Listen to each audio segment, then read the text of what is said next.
어서오세요. 달빛이 내리는 곳이라면 어디라도 책방이 되는 신비한 곳.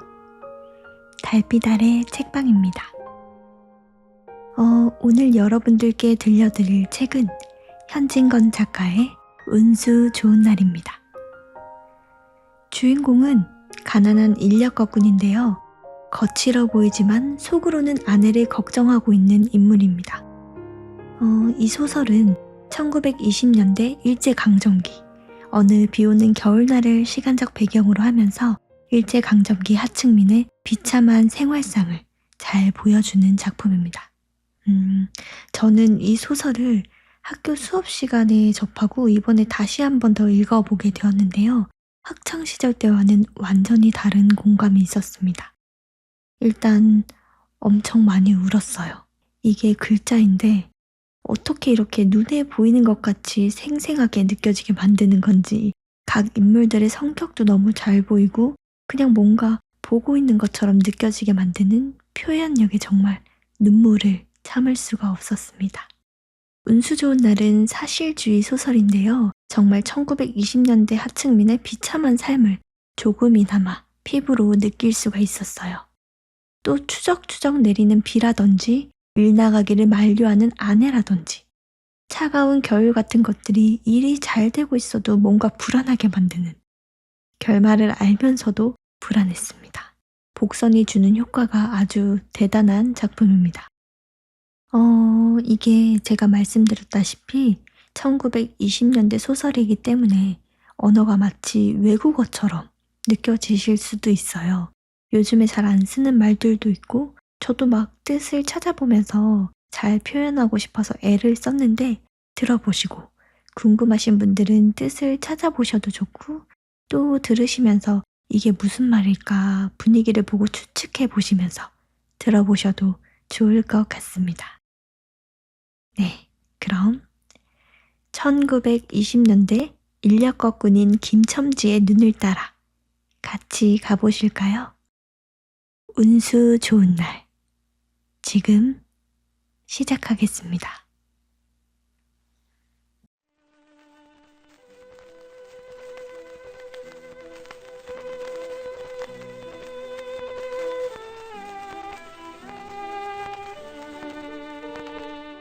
운수 좋은 날.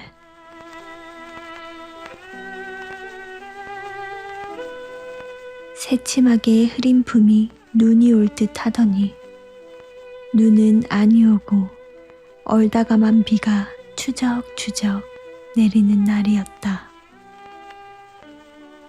이날이야말로 동소문 안에서 인력거꾼 노릇을 하는 김첨지에게는 오래간만에도 닥친 운수 좋은 날이었다. 문 안에 들어간답시는 앞집 마마님을 전찻길까지 모셔다 드린 것을 비롯으로 행여나 손님이 있을까 하고 정류장에서 어정어정하며 내리는 사람 하나하나에게 거의 비는 듯한 눈결을 보내고 있다가 마침내 교원인 듯한 양복쟁이를 동광학교까지 태워다 주기로 되었다. 첫 번에 30전, 둘째 번에 50전. 아침 대바람에 그리 흉치 않은 일이었다.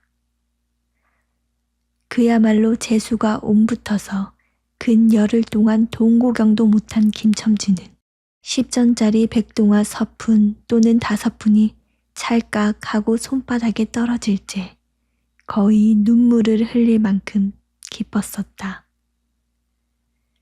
더구나 이날이 때에 이 80전이라는 돈이 그에게 얼마나 유용한지 몰랐다. 컬컬한 목에 모주 한 잔도 적실 수 있거니와 그보다도 앓는 아내에게 설렁탕 한 그릇도 사다 줄 수 있습니다. 그의 아내가 기침으로 쿨럭거리기는 벌써 달포가 넘었다. 조밥도 굶기를 먹다시피 하는 형편이니 물론 약 한 첩 써본 일이 없다. 구태여 쓰려면 못 쓸 바도 아니로되 그는 병이란 놈에게 약을 주어 보내면 재미를 붙여서 자꾸 온다는 자기의 신조에 어디까지 충실하였다. 따라서 의사에게 보인 적이 없으니 무슨 병인지는 알 수 없으되 반드시 누워가지고 일어나기는 새로 모로도 못 눕는 걸 보면 중증은 중증인 듯. 병이 이대도록 심해지기는 열흘 전에 조밥을 먹고 체한 때문이다. 그때도 김첨지가 오래간만에 돈을 얻어서 좁쌀 한 대와 10전짜리 나무 한 단을 사다 주었더니 김첨지의 말에 의지하면 그 오라질년이 천방지축으로 냄비에 대고 끓였다. 마음은 급하고 불길은 달지 않아 채 익지도 않은 것을 그 오라질년이 숟가락은 고만두고 손으로 움켜서 두 뺨에 주먹덩이 같은 혹이 붉어지도록 누가 빼앗을 듯이 처박질 하더니만 그날 저녁부터 가슴이 땡긴다, 배가 캥긴다고 눈을 흡뜨고 지랄병을 하였다. 그때 김첨지는 열화와 같은 성을 내며 에이 오라질년, 조랑복은 할 수가 없어. 못 먹어 병, 먹어서 병 어쩌란 말이야. 왜 눈을 바로 뜨지 못해? 하고 알른이의 뺨을 한번 후려 갈겼다. 흡뜬 눈은 조금 바루어졌지만 이슬이 맺히었다. 김첨지의 눈시울도 뜨끈뜨끈하였다. 이 환자가 그러고도 먹는 데는 물리지 않았다.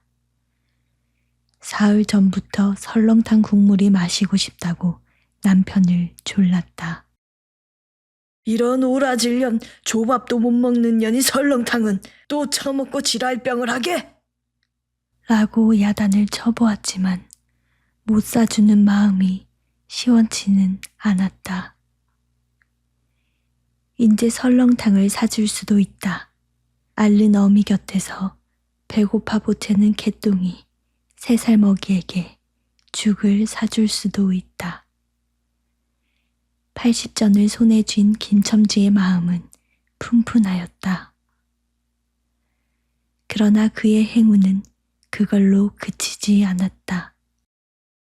땀과 빗물이 섞여 흐르는 목덜미를 기름주머니가 다 된 외목수건으로 닦으며 그 학교 문을 돌아 나올 때였다. 뒤에서 인력거! 하고 부르는 소리가 났다. 자기를 불러 멈춘 사람이 그 학교 학생인 줄 김첨지는 한 번 보고 짐작할 수 있었다. 그 학생은 다짜고짜로 남대문 정거장까지 얼마요? 라고 물었다. 아마도 그 학교 기숙사에 있는 이로 동기방학을 이용하여 귀향하려 함이이라. 오늘 가기로 작정은 하였건만 비는 오고 짐은 있고 해서 어찌할 줄 모르다가 마침 김첨지를 보고 뛰어나왔음이리라. 그렇지 않으면 왜 구두를 채 신지도 못해서 질질 끌고 비록 고구라 양복일망정 노박이로 비를 맞으며 김첨지를 뒤쫓아 나왔으랴.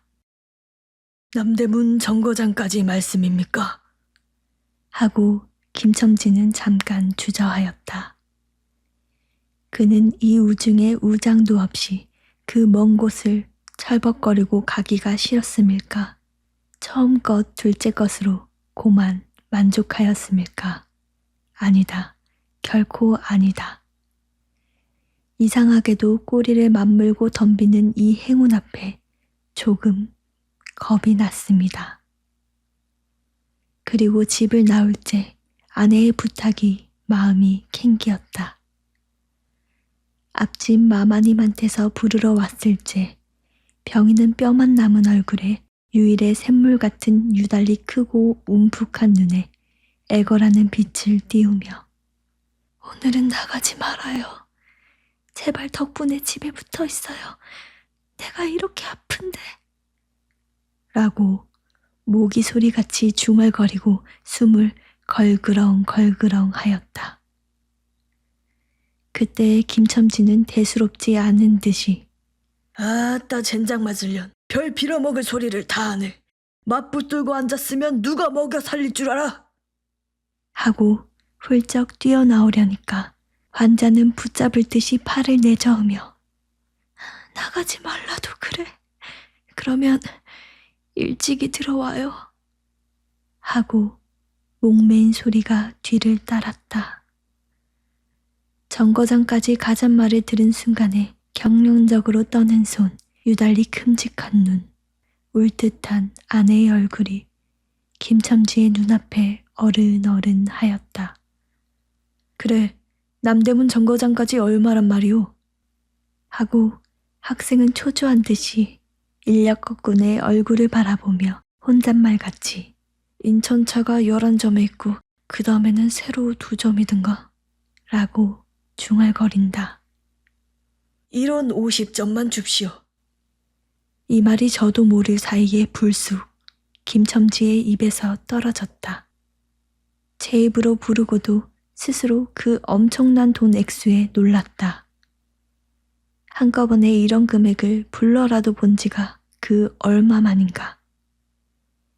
그러자 그 돈 벌 용기가 병자에 대한 염려를 사르고 말았다. 설마 오늘 내로 어떠랴 싶었다. 무슨 일이 있더라도 제1, 제2의 행운을 곱친 것보다도 오히려 갑절이 많은 이 행운을 놓칠 수 없다 하였다. 이런 50전은 너무 과한데. 이런 말을 하며 학생은 고개를 기웃하였다. 아니올시다. 일수로 치면 여기서 거기가 시오리가 넘는답니다. 또 이런 진날은 좀 더 주셔야지요. 하고 빙글빙글 웃는 차부의 얼굴에는 숨길 수 없는 기쁨이 넘쳐 흘렀다. 그러면 달라는 대로 줄 터이니 빨리 가요.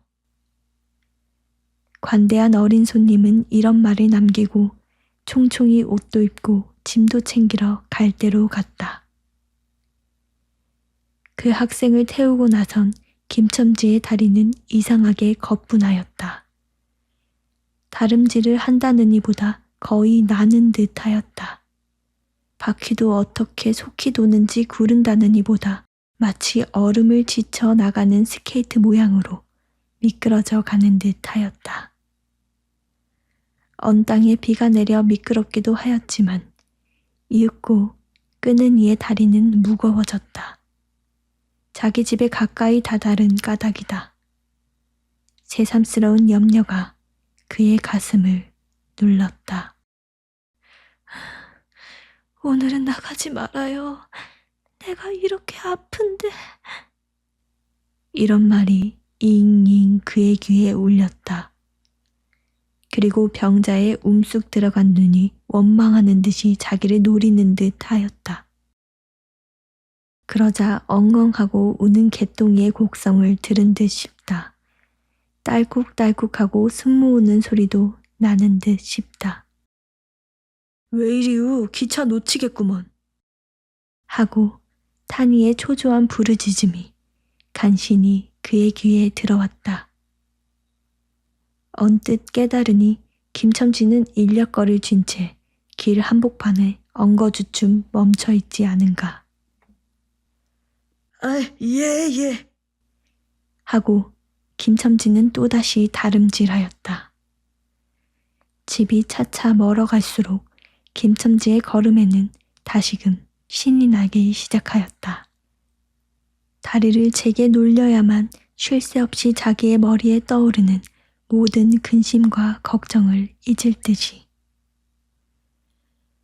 정거장까지 끌어다주고 그 깜짝 놀란 이런 50전을 정말 제 손에 쥐매 제 말 맞다나 심리나 되는 길을 비를 맞아가며 질퍽거리고 온 생각은 아니하고 거저나 얻은 듯이 고마웠다. 졸부나 된 듯이 기뻤다. 제 자식벌밖에 안 되는 어린 손님에게 몇 번 허리를 굽히며 안녕히 다녀오십시오. 라고 깍듯이 재우쳤다. 그러나 빈 인력거를 털털거리며 이 우중에 돌아갈 일이 꿈밖이었다. 노동으로 하여 흐른 땀이 식어지자 굶주린 창자에서 물 흐르는 옷에서 어슬어슬한 한기가 솟아나기 비롯하며 이러한 50전이란 돈이 얼마나 괜찮고 괴로운 것인 줄 절절히 느끼었다. 정거장을 떠나는 그의 발길은 힘 하나 없었다. 온몸이 옹송그려지며 당장 그 자리에서 엎어져 못 일어날 것 같았다. 젠장 맞을 것. 이 비를 맞으며 빈 인력거를 털털거리고 도라를 간담. 이런 빌어먹을. 제 할미를 붙을 비가 왜 남의 상판을 딱딱 때려. 그는 몹시 화증을 내며 누구에게 반항이나 하는 듯이 개걸거렸다. 그럴 쯤에 그의 머리엔 또 새로운 광명이 비쳤나니 그것은 이러고 갈 게 아니라 이 근처를 빙빙 돌며 차 오기를 기다리면 또 손님을 태우게 될는지도 몰라. 란 생각이었다. 오늘 운수가 괴상하게도 좋으니까 그런 유행이 또 한 번 없으리라고 누가 보증하랴. 꼬리를 굴리는 행운이 꼭 자기를 기다리고 있다고 내기를 해도 좋을 만한 믿음을 얻게 되었다. 그렇다고 정거장 인력거꾼의 등살이 무서우니 정거장 앞에 섰을 수는 없었다. 그래, 그는 이전에도 여러 번 해본 일이라 바로 정거장 앞 전차 정류장에서 조금 떨어지게 사람이 다니는 길과 전찻길 틈에 인력거를 세워놓고 자기는 그 근처를 빙빙 돌며 형세를 관망하기로 하였다. 얼마 만에 기차는 왔고 수십 명이나 되는 손이 정류장으로 쏟아져 나왔다. 그 중에서 속림을 물색하는 김첨지의 눈엔 양머리에 뒤축 높은 구두를 신고 망토까지 두른 기생퇴물인 듯 남봉 여학생인 듯한 여편네의 모양이 띄었다.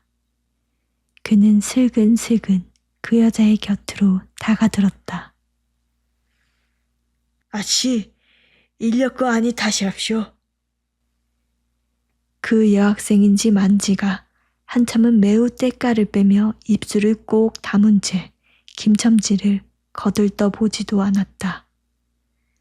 김첨지는 구걸하는 거지나 무엇같이 연애연방 그의 기색을 살피며 아씨, 정거장 애들보담 아주 싸게 모셔다 드리겠습니다. 댁이 어디신가요?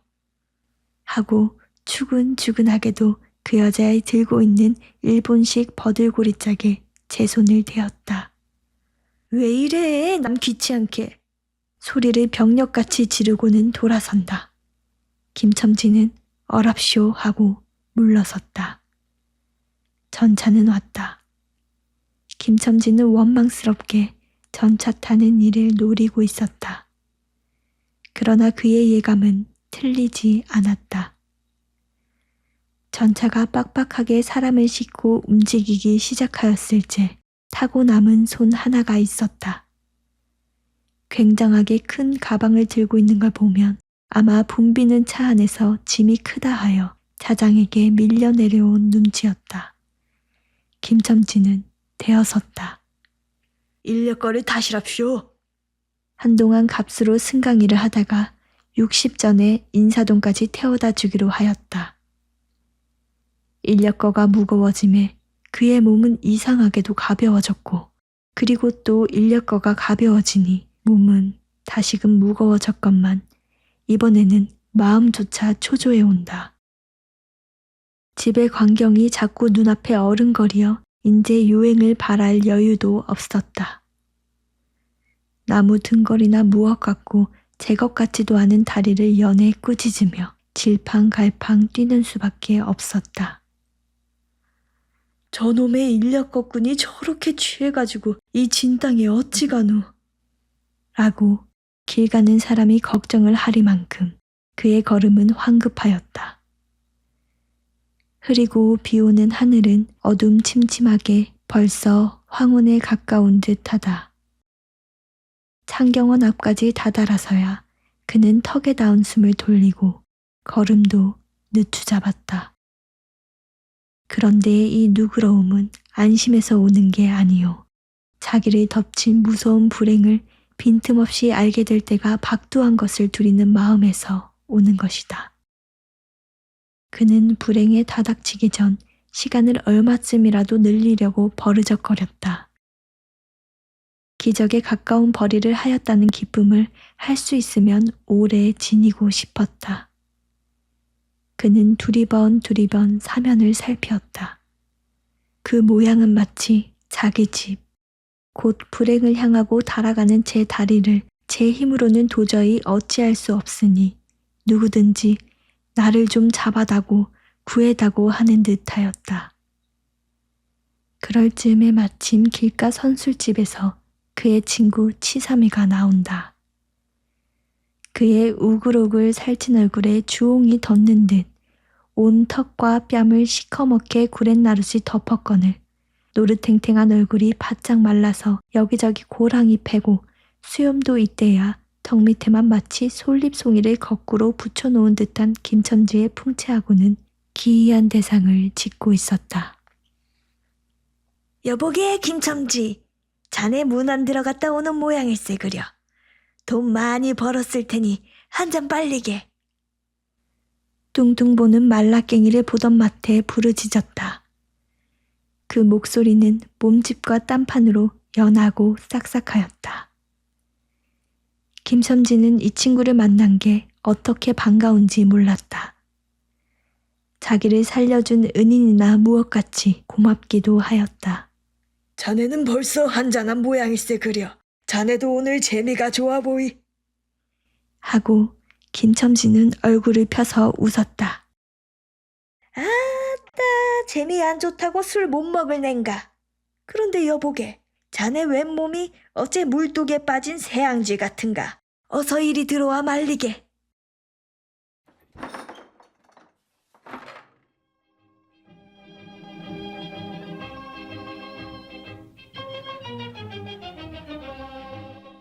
선술집은 훈훈하고 뜨뜻하였다. 추어탕을 끓이는 소뚜껑을 열 적마다 뭉게뭉게 떠오르는 흰김 석쇠에서 뻐지직 구워지는 너비안이 구이며 제육이며 간이며 콩팥이며 북어며 빈대떡이 너저분하게 늘어놓인 안주 탁자에 김첨지는 갑자기 속이 쓰려서 견딜 수 없었다. 마음대로 할 양이면 거기 있는 모든 먹음먹이를 모조리 깡그리 집어삼켜도 시원치 않았다 하되 배고픈 이는 위선불량 많은 빈대떡 2개를 쪼이기도 하고 추어탕을 한 그릇 청하였다.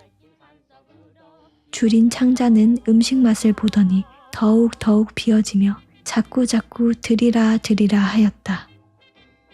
순식간에 두부와 밑꿀이 든 국 한 그릇을 그냥 물같이 들이켜고 말았다.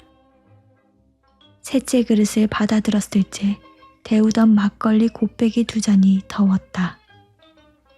치삼이와 같이 마시자 원원이 비웠던 속이라 찌르르 하고 창자에 퍼지며 얼굴이 화끈하였다. 눌러 곱빼기 한 잔을 또 마셨다. 김첨지의 눈은 벌써 개개에 풀리기 시작하였다. 석쇠에 얹힌 떡 2개를 숭덩숭덩 썰어서 볼에 불룩거리며 또 곱빼기 2잔을 부어라 하였다. 치삼은 의아한 듯이 김첨지를 보며 여보게 또 붓다니 벌써 우리가 넉 잔씩 먹었네. 돈이 40전일세 라고 주의시켰다. 아따 이놈아, 40전이 그리 끔찍하냐. 오늘 내가 돈을 막 벌었어. 참 오늘 운수가 좋았느니. 그래, 얼마를 벌었단 말인가? 30원을 벌었어. 30원을. 에이, 이런 젠장 맞을 술을 왜 안 부?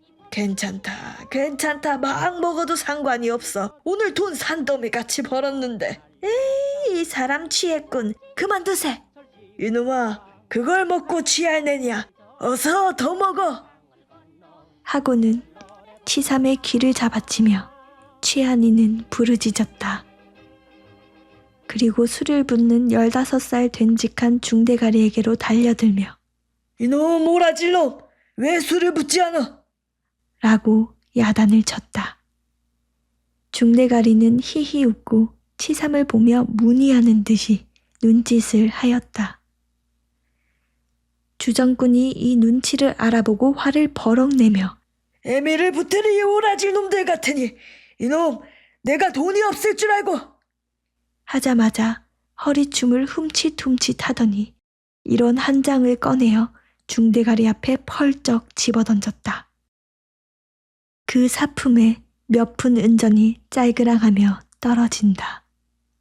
여보게 돈 떨어졌네. 왜 돈을 막 끼얹나?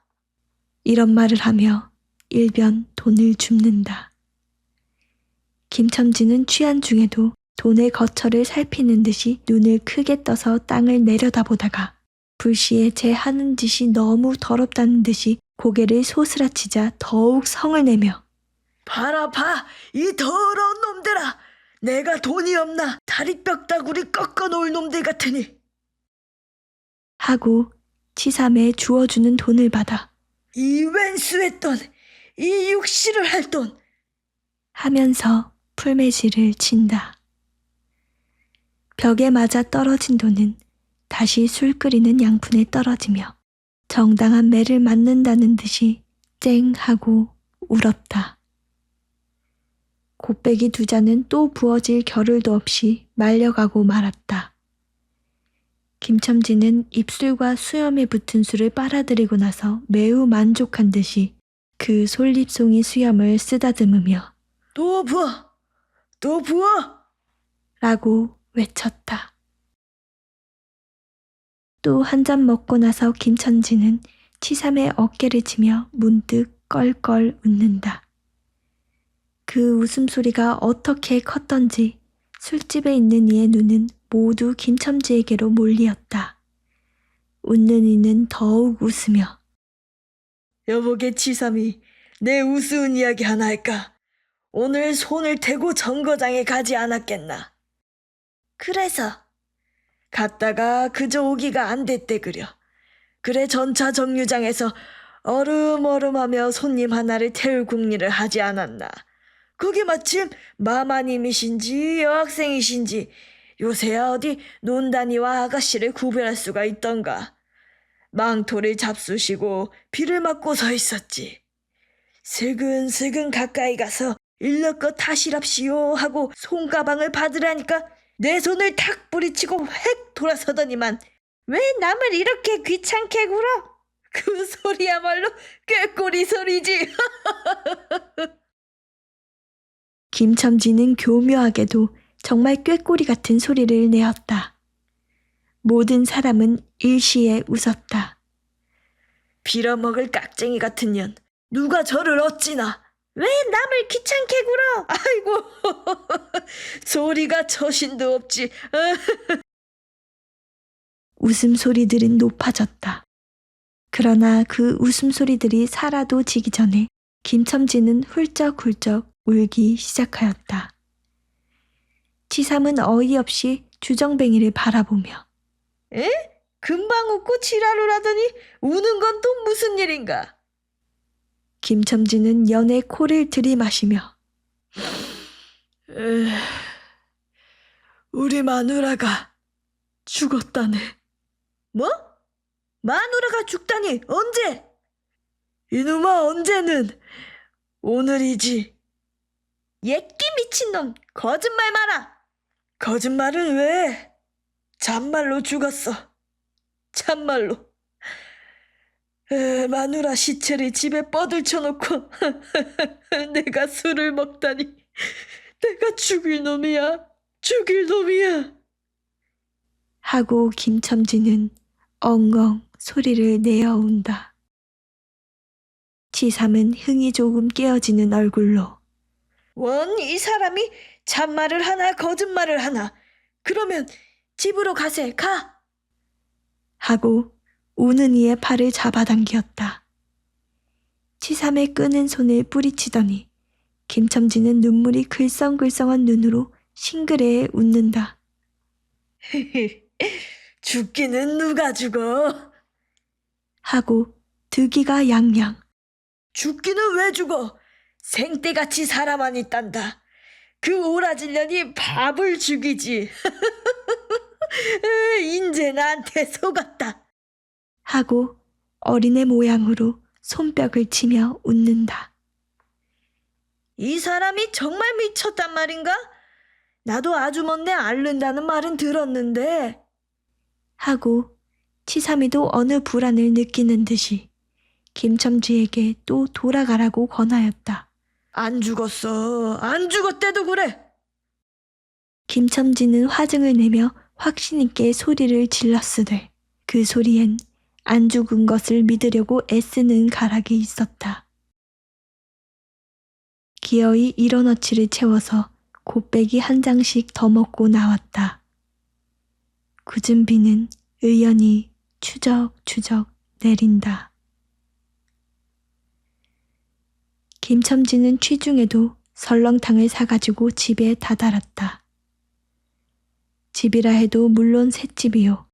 또 집 전체를 세든 게 아니라 안과 뚝 떨어진 행랑반 한간을 빌려든 것인데 물을 길어대고 한 달에 1원씩 내는 터이다.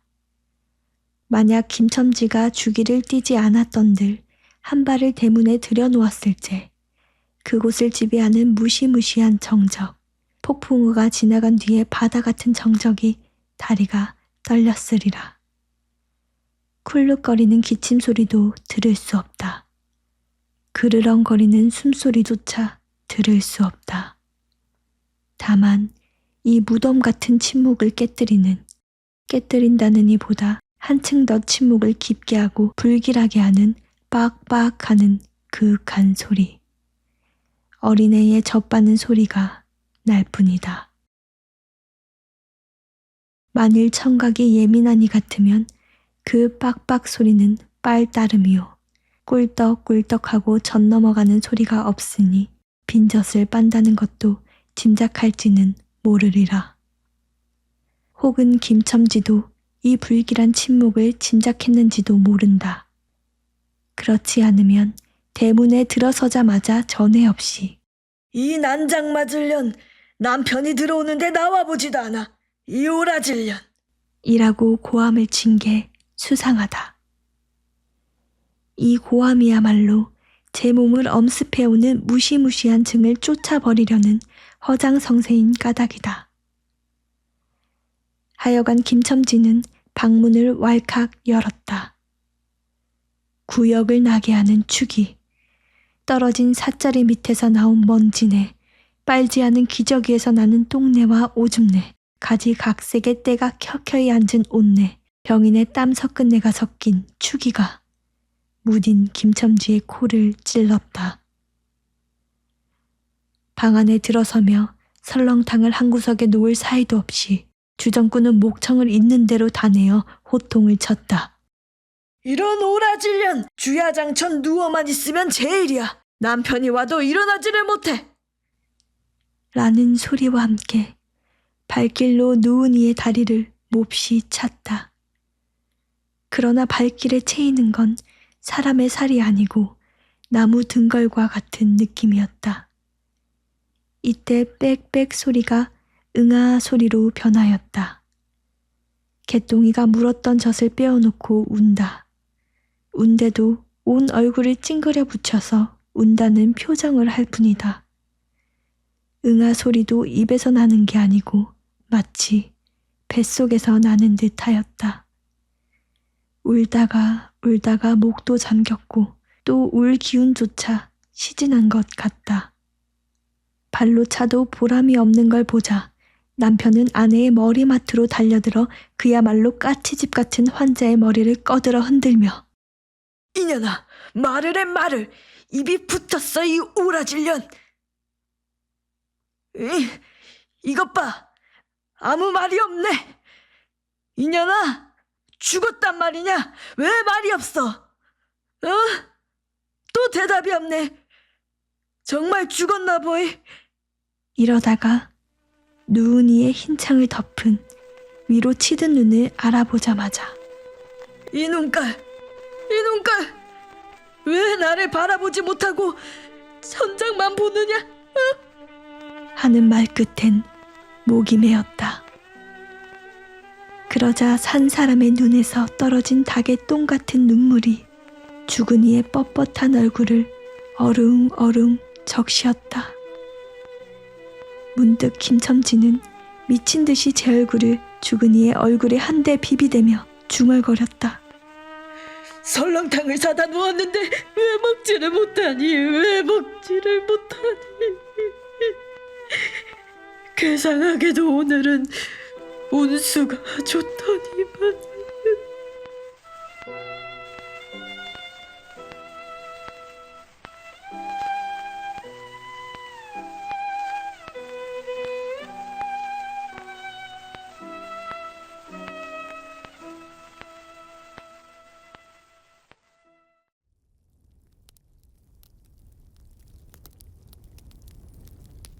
운수 좋은 날.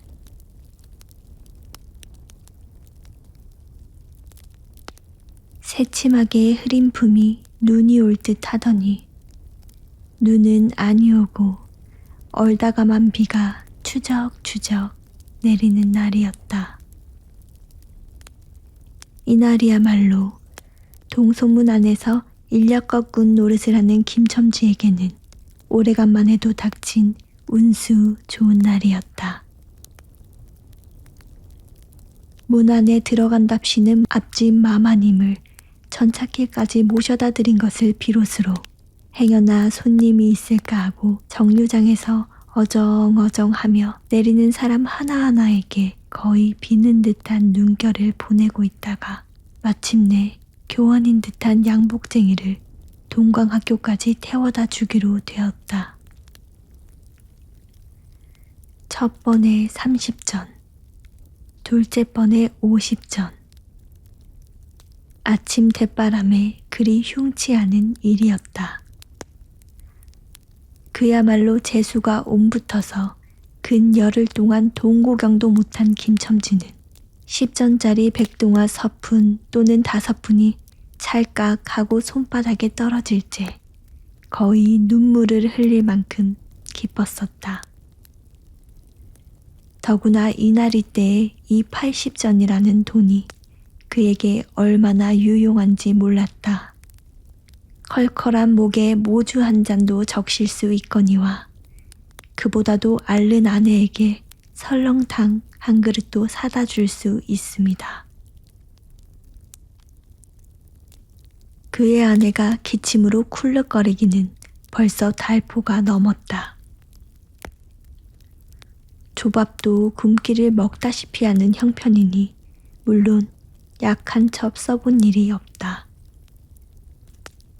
구태여 쓰려면 못 쓸 바도 아니로되 그는 병이란 놈에게 약을 주어 보내면 재미를 붙여서 자꾸 온다는 자기의 신조에 어디까지 충실하였다.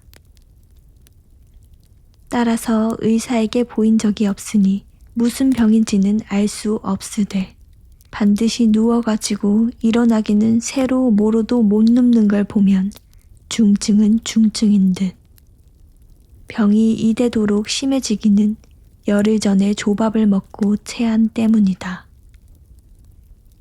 그때도 김첨지가 오래간만에 돈을 얻어서 좁쌀 한 대와 10전짜리 나무 한 단을 사다 주었더니 김첨지의 말에 의지하면 그 오라질년이 천방지축으로 냄비에 대고 끓였다.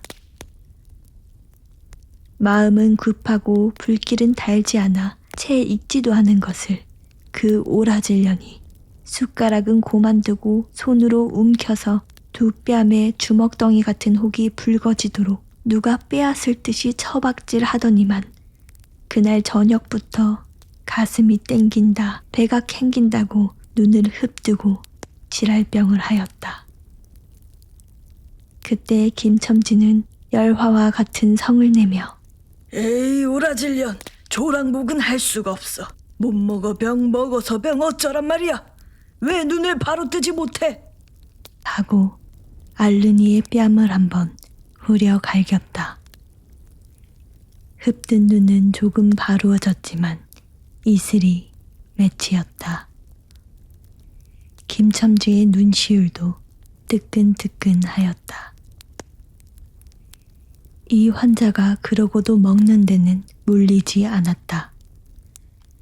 사흘 전부터 설렁탕 국물이 마시고 싶다고 남편을 졸랐다. 이런 오라질년, 조밥도 못 먹는 년이 설렁탕은 또 처먹고 지랄병을 하게? 라고 야단을 쳐보았지만 못 사주는 마음이 시원치는 않았다. 인제 설렁탕을 사줄 수도 있다. 앓는 어미 곁에서 배고파 보채는 개똥이 3살 먹이에게 죽을 사줄 수도 있다. 80전을 손에 쥔 김첨지의 마음은 푼푼하였다. 그러나 그의 행운은 그걸로 그치지 않았다.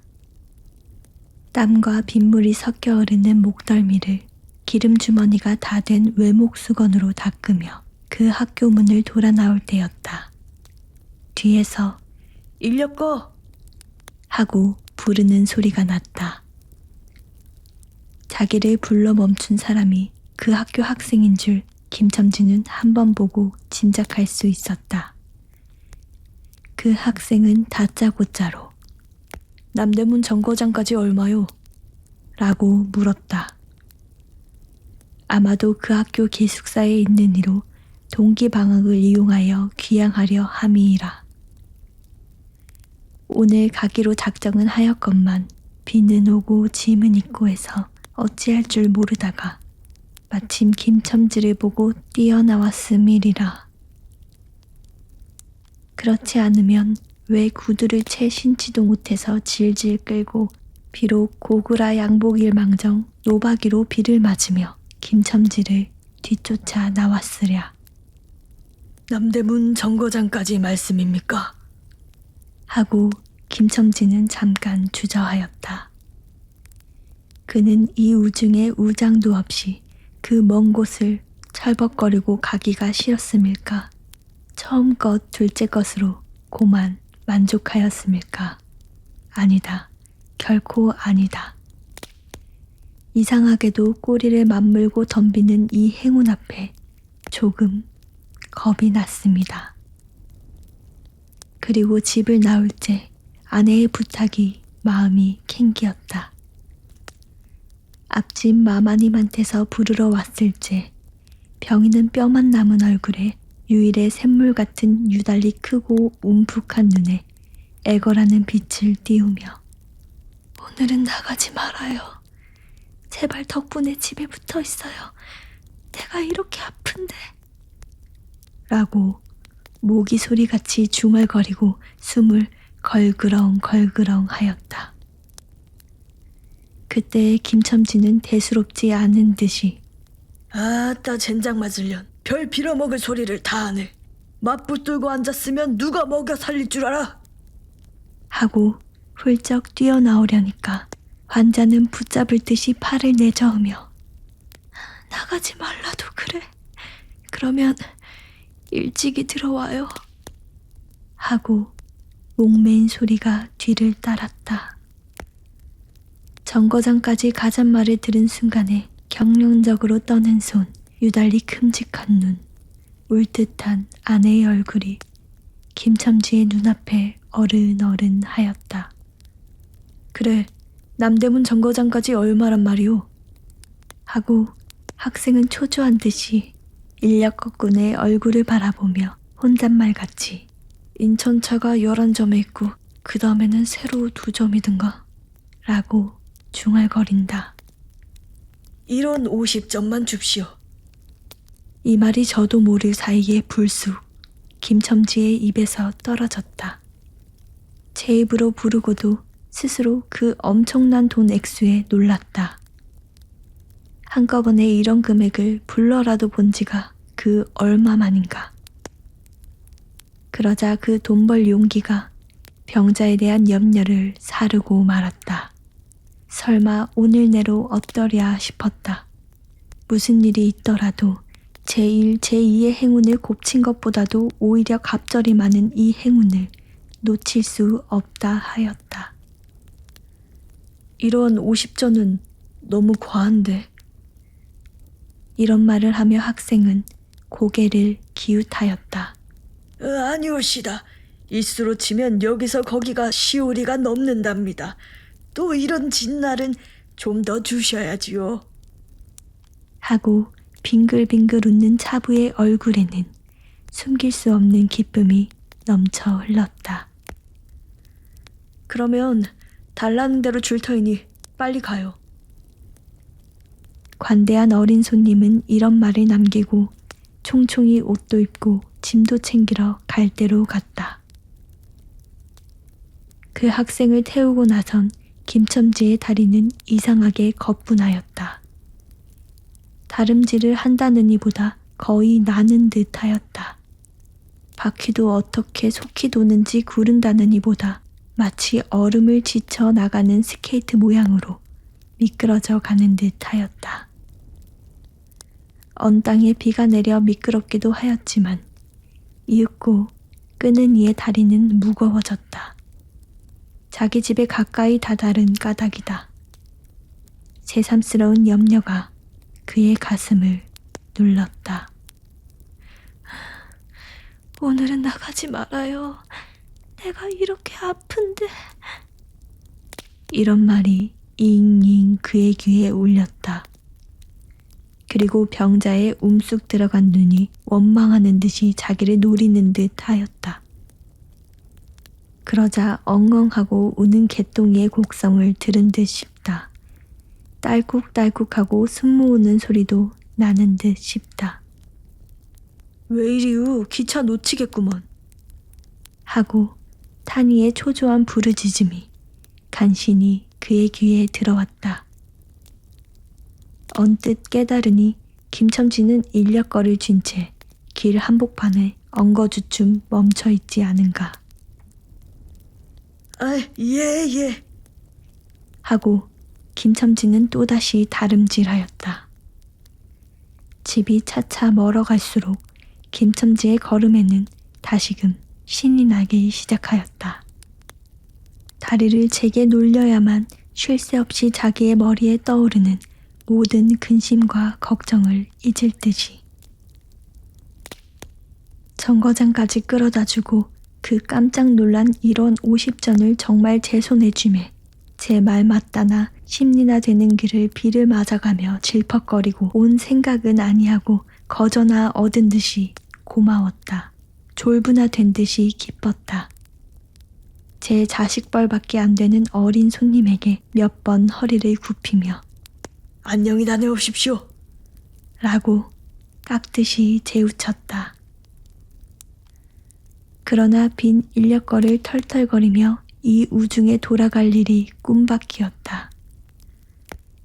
노동으로 하여 흐른 땀이 식어지자 굶주린 창자에서 물 흐르는 옷에서 어슬어슬한 한기가 솟아나기 비롯하며 이러한 50전이란 돈이 얼마나 괜찮고 괴로운 것인 줄 절절히 느끼었다. 정거장을 떠나는 그의 발길은 힘 하나 없었다. 온몸이 옹송그려지며 당장 그 자리에서 엎어져 못 일어날 것 같았다. 젠장 맞을 것.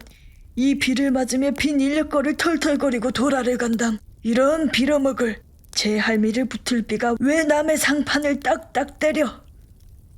그는 몹시 화증을 내며 누구에게 반항이나 하는 듯이 개걸거렸다. 그럴 쯤에 그의 머리엔 또 새로운 광명이 비쳤나니 그것은 이러고 갈 게 아니라 이 근처를 빙빙 돌며 차 오기를 기다리면 또 손님을 태우게 될는지도 몰라. 란 생각이었다. 오늘 운수가 괴상하게도 좋으니까 그런 유행이 또 한 번 없으리라고 누가 보증하랴. 꼬리를 굴리는 행운이 꼭 자기를 기다리고 있다고 내기를 해도 좋을 만한 믿음을 얻게 되었다. 그렇다고 정거장 인력거꾼의 등살이 무서우니 정거장 앞에 섰을 수는 없었다. 그래, 그는 이전에도 여러 번 해본 일이라 바로 정거장 앞 전차 정류장에서 조금 떨어지게 사람이 다니는 길과 전찻길 틈에 인력거를 세워놓고 자기는 그 근처를 빙빙 돌며 형세를 관망하기로 하였다. 얼마 만에 기차는 왔고 수십 명이나 되는 손이 정류장으로 쏟아져 나왔다. 그 중에서 속림을 물색하는 김첨지의 눈엔 양머리에 뒤축 높은 구두를 신고 망토까지 두른 기생퇴물인 듯 남봉 여학생인 듯한 여편네의 모양이 띄었다. 그는 슬근슬근 그 여자의 곁으로 다가들었다. 아씨, 인력거 아니 다시랍쇼. 그 여학생인지 만지가 한참은 매우 때깔을 빼며 입술을 꼭 다문 채 김첨지를 거들떠 보지도 않았다. 김첨지는 구걸하는 거지나 무엇같이 연애연방 그의 기색을 살피며 아씨, 정거장 애들보담 아주 싸게 모셔다 드리겠습니다. 댁이 어디신가요? 하고 추근추근하게도 그 여자의 들고 있는 일본식 버들고리짝에 제 손을 대었다. 왜 이래, 남 귀치않게. 소리를 병력같이 지르고는 돌아선다. 김첨지는 어랍쇼 하고 물러섰다. 전차는 왔다. 김첨지는 원망스럽게 전차 타는 일을 노리고 있었다. 그러나 그의 예감은 틀리지 않았다. 전차가 빡빡하게 사람을 싣고 움직이기 시작하였을 때 타고 남은 손 하나가 있었다. 굉장하게 큰 가방을 들고 있는 걸 보면 아마 붐비는 차 안에서 짐이 크다 하여 차장에게 밀려 내려온 눈치였다. 김첨지는 대어섰다. 인력거를 다시랍쇼. 한동안 값으로 승강이를 하다가 60전에 인사동까지 태워다 주기로 하였다. 인력거가 무거워짐에 그의 몸은 이상하게도 가벼워졌고 그리고 또 인력거가 가벼워지니 몸은 다시금 무거워졌건만 이번에는 마음조차 초조해 온다. 집의 광경이 자꾸 눈앞에 어른거리어 인제 유행을 바랄 여유도 없었다. 나무 등걸이나 무엇 같고 제것 같지도 않은 다리를 연해 꾸짖으며 질팡갈팡 뛰는 수밖에 없었다. 저놈의 인력거꾼이 저렇게 취해가지고 이 진땅에 어찌 가누. 라고 길 가는 사람이 걱정을 하리만큼 그의 걸음은 황급하였다. 흐리고 비오는 하늘은 어둠침침하게 벌써 황혼에 가까운 듯하다. 창경원 앞까지 다다라서야 그는 턱에 닿은 숨을 돌리고 걸음도 늦추잡았다. 그런데 이 누그러움은 안심해서 오는 게 아니요. 자기를 덮친 무서운 불행을 빈틈없이 알게 될 때가 박두한 것을 두리는 마음에서 오는 것이다.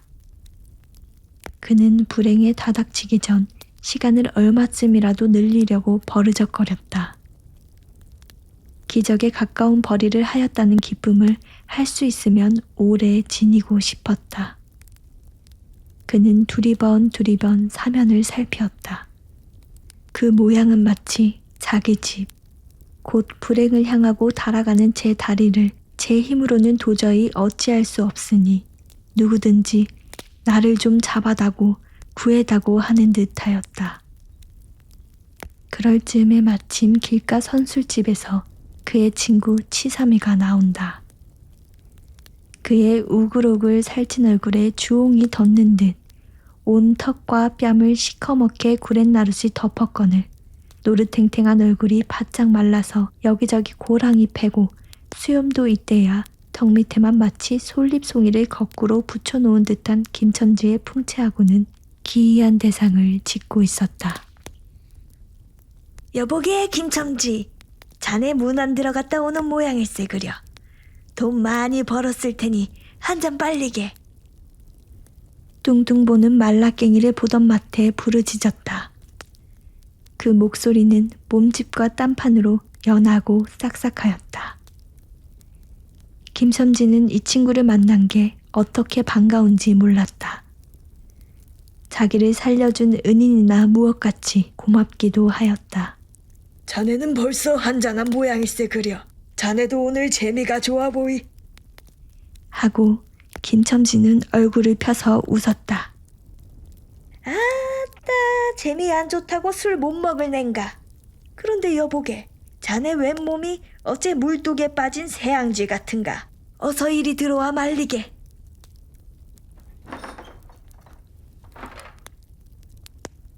선술집은 훈훈하고 뜨뜻하였다.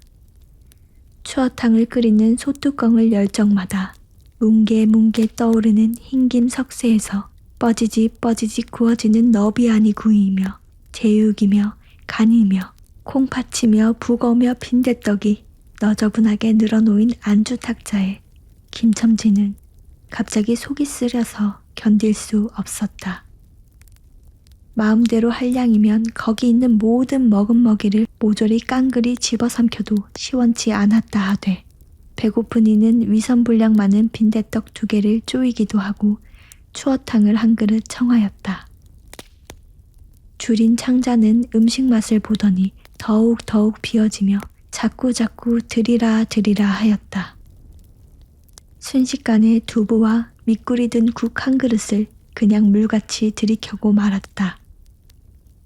셋째 그릇을 받아들었을 때 데우던 막걸리 곱빼기 2잔이 더웠다. 치사미와 같이 마시자 원원이 비웠던 속이라 찌르르 하고 창자에 퍼지며 얼굴이 화끈하였다. 눌러 곱빼기 한 잔을 또 마셨다. 김첨지의 눈은 벌써 개개에 풀리기 시작하였다. 석쇠에 얹힌 떡 2개를 숭덩숭덩 썰어서 볼에 불룩거리며 또 곱빼기 2잔을 부어라 하였다. 치삼은 의아한 듯이 김첨지를 보며 여보게 또 붓다니. 벌써 우리가 넉 잔씩 먹었네. 돈이 40전일세. 라고 주의시켰다. 아따 이놈아, 40전이 그리 끔찍하냐. 오늘 내가 돈을 막 벌었어. 참 오늘 운수가 좋았느니. 그래, 얼마를 벌었단 말인가? 30원을 벌었어. 30원을. 에이, 이런 젠장 맞을 술을 왜 안 부? 괜찮다. 막 먹어도 상관이 없어. 오늘 돈 산더미 같이 벌었는데. 에이, 이 사람 취했군. 그만두세. 이놈아, 그걸 먹고 취할 내냐? 어서 더 먹어. 하고는 치삼의 귀를 잡아치며 취한 이는 부르짖었다. 그리고 술을 붓는 15살 된직한 중대가리에게로 달려들며 이놈 오라질놈, 왜 술을 붓지 않아? 라고 야단을 쳤다. 중대가리는 히히 웃고 치삼을 보며 문의하는 듯이 눈짓을 하였다. 주정꾼이 이 눈치를 알아보고 화를 버럭 내며 애미를 붙으니 이 오라질 놈들 같으니. 이놈, 내가 돈이 없을 줄 알고.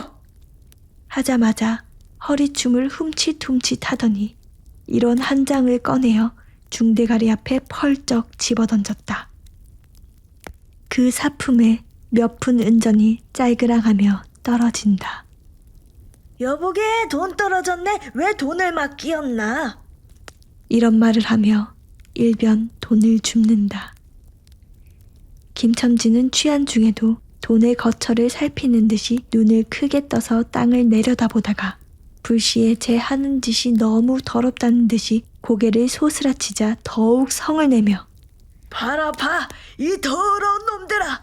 내가 돈이 없나 다리뼈다구리 꺾어 놓을 놈들 같으니. 하고 치삼에 주어주는 돈을 받아 이 왼수의 돈, 이 육시를 할 돈. 하면서 풀매질을 친다. 벽에 맞아 떨어진 돈은 다시 술 끓이는 양푼에 떨어지며 정당한 매를 맞는다는 듯이 쨍 하고 울었다. 곱빼기 2잔은 또 부어질 겨를도 없이 말려가고 말았다.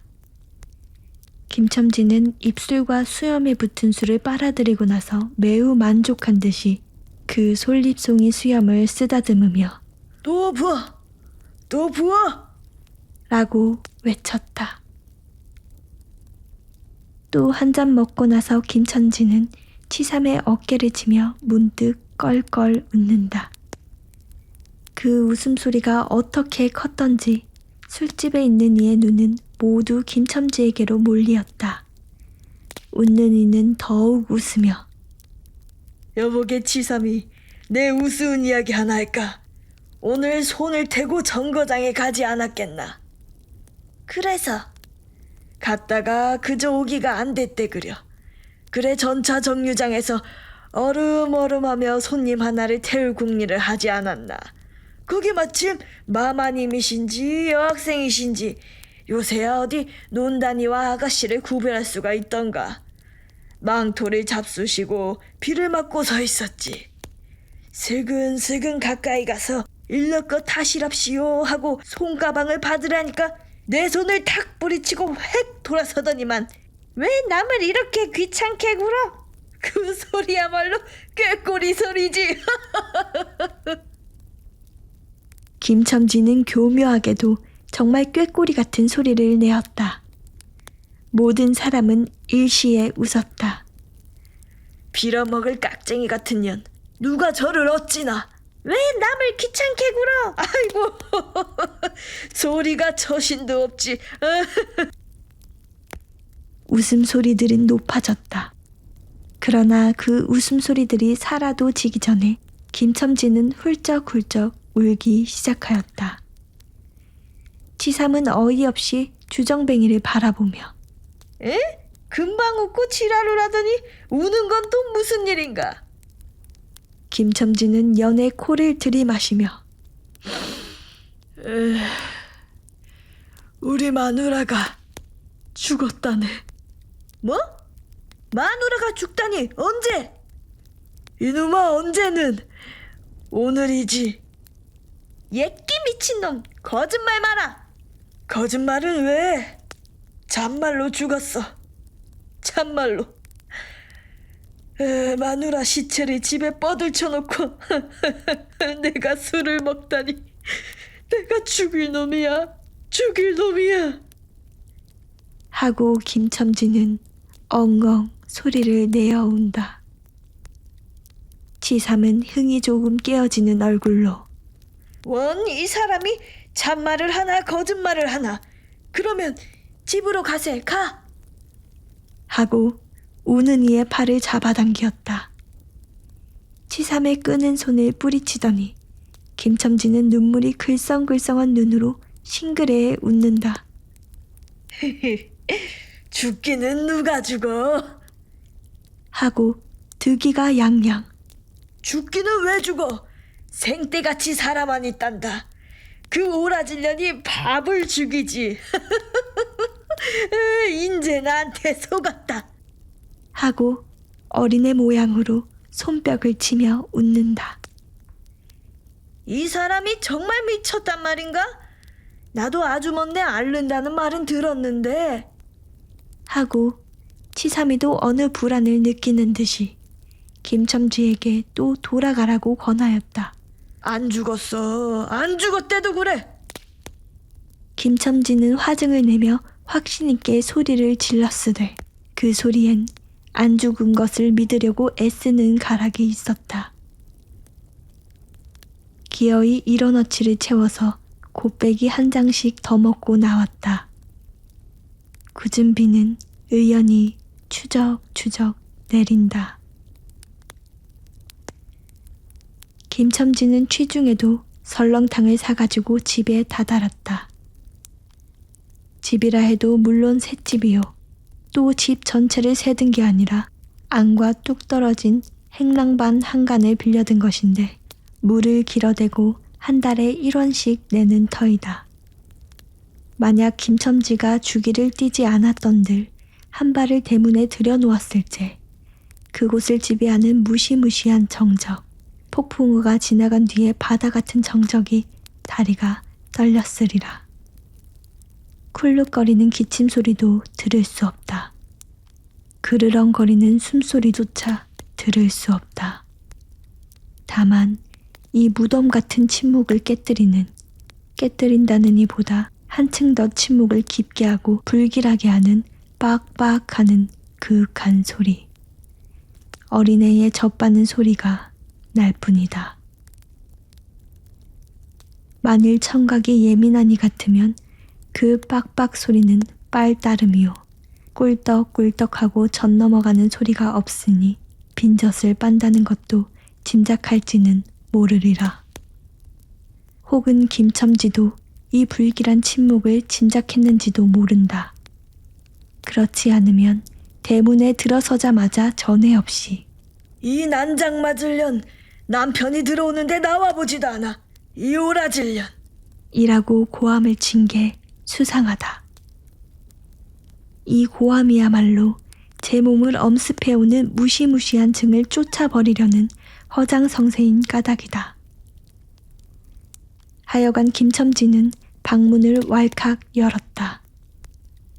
구역을 나게 하는 축이, 떨어진 삿자리 밑에서 나온 먼지내, 빨지 않은 기저귀에서 나는 똥내와 오줌내, 가지각색의 때가 켜켜이 앉은 옷내, 병인의 땀 섞은 내가 섞인 축이가 무딘 김첨지의 코를 찔렀다.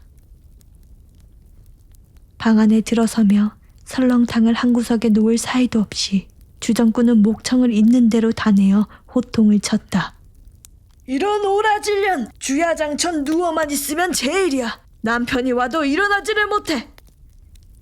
라는 소리와 함께 발길로 누운 이의 다리를 몹시 찼다. 그러나 발길에 채이는 건 사람의 살이 아니고 나무 등걸과 같은 느낌이었다. 이때 빽빽 소리가 응아 소리로 변하였다. 개똥이가 물었던 젖을 빼어놓고 운다. 운데도 온 얼굴을 찡그려 붙여서 운다는 표정을 할 뿐이다.